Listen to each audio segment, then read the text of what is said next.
Alors le moyen le plus simple pour combattre la rouille jaune et le plus économique, c'est de valoriser les résistances génétiques. Pour suivre ce qui se passe sur le terrain, les sélectionneurs, les instituts, les techniciens de terrain collectent des échantillons pour identifier les races qui participent à la population.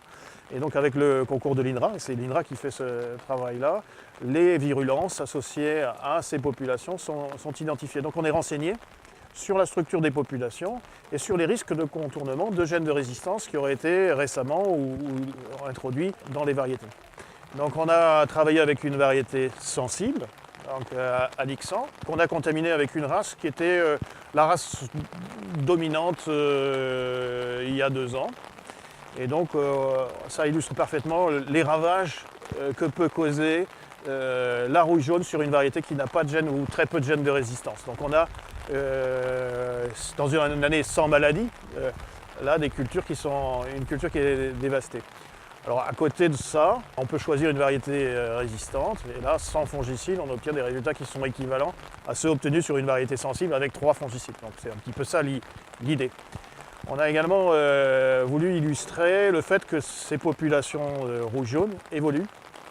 Et donc on a introduit la variété Oakley dans cette démonstration et on constate aujourd'hui qu'Oakley est attaqué par une nouvelle race, présente naturellement, qui s'est installée naturellement ici sur le site et qui reflète la population de rouge-jaune actuelle et qui montre qu'une variété qui était avec de bons niveaux de résistance peut devenir sensible au gré des évolutions et des adaptations de ces populations.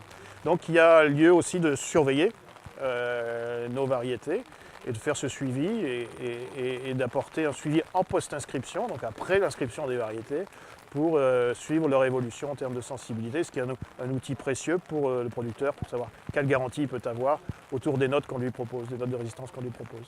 On peut imaginer à terme d'avoir des listes de diversification variétale pour essayer de ne pas toujours utiliser les mêmes ressources, un peu comme on le fait en termes de conseils pour les fongicides, d'essayer d'éviter d'utiliser toujours les mêmes fongicides, ce qui est le plus sûr moyen d'obtenir rapidement des résistances. Puis demain peut-être on aura davantage d'informations sur la génétique des variétés, qu'on mettra en regard des races, pour proposer véritablement de diversifier avec une diversification des gènes et non plus des variétés.